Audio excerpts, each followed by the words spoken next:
Om Shri Sainathaya Namaha.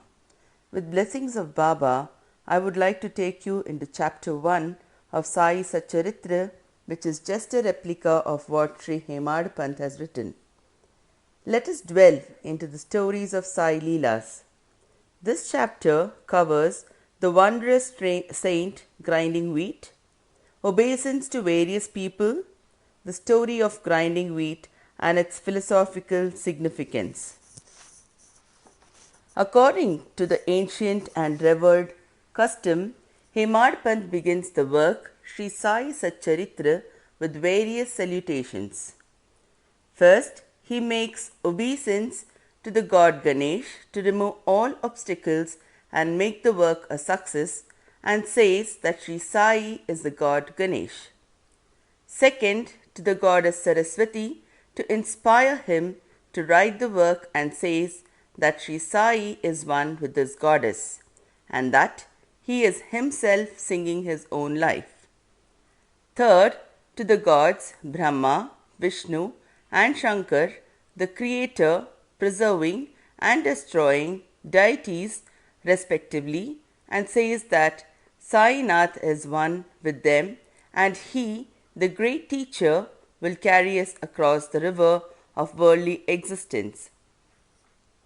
Fourth, to his tutelary deity Narayan Adinath, who manifested himself in Konkan, the land reclaimed by Parashurama from the sea, and to the Adi Purush of the family.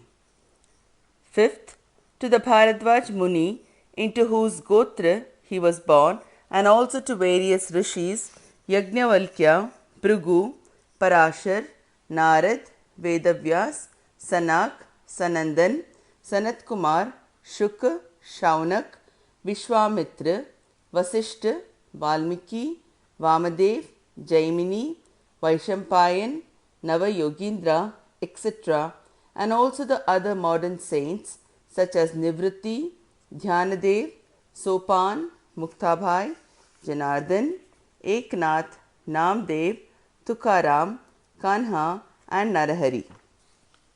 Sixth, to his grandfather Sadashiv, Father Raghunath, his mother, who left him in his infancy, to his paternal aunt who brought him up, and to his loving elder brother.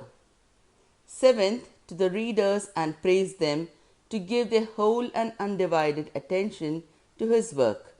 And lastly, to his Guru Sri Sainath, an incarnation of Sri Dattatreya, who is a sole refuge and who will make him realize that Brahma is the reality and the world an illusion, and incidentally to all the beings in whom the Lord God dwells. After describing in brief the various modes of devotion according to Parashar, Vyasa and Shandilya, etc., the author goes on to relate the following story. It was some time after 1910 that I went one fine morning to the masjid in Shirdi for having a darshan of Sai Baba. I was wonderstruck to see the following phenomenon. After washing his mouth and face, Sai Baba began to make preparations for grinding wheat. He spread a sack on the floor and thereon set a hand mill. He took some quantity of wheat in a winnowing fan, and then drawing up the sleeves of his kafni, that is a robe, and taking hold of the peg of the hand mill, started grinding the wheat by putting a few handfuls of wheat in the upper opening of the mill and rotated it. I thought what business Baba had with the grinding of wheat when he possessed nothing and stored nothing, and as he lived in alms. Some people who had come there thought likewise, but none had the courage to ask Baba what he was doing. Immediately this news of Baba's grinding wheat spread into the village, and at once men and women ran to the masjid and flocked there to see Baba's act. 4 bold women from the crowd forced their way up, and pushing Baba aside, took forcibly the peg or handle into their hands, and singing Baba's Leelas started grinding. At first, Baba was enraged, but on seeing the women's love and devotion, he was much pleased and began to smile. While they were grinding, they began to think that Baba had no house, no property, no children, none to look after, and he lived on alms, and therefore he did not require any wheat flour for making bread or roti. What will he do with this big quantity of flour? Perhaps, as Baba is very kind, he will distribute the flour amongst us. Thinking in this way, and while singing, they finished the grinding, and after putting the handmill aside, they divided the flour into 4 portions and began to remove them by taking 1 portion per head. Baba, who was calm and quiet up till now, got wild and started abusing them, saying, "Ladies, have you gone mad? Whose father's property are you looting away? Have I borrowed any wheat from you so that you can safely take the flour? Now do this. Take the flour and throw it on the village borders." On hearing this, the women felt abashed and, whispering amongst themselves, went to the outskirts of the village and spread the flour as directed by Baba. I asked the Shirdi people, what was this that Baba did? They replied that as the cholera epidemic was spreading in the village, this was Baba's remedy against the same.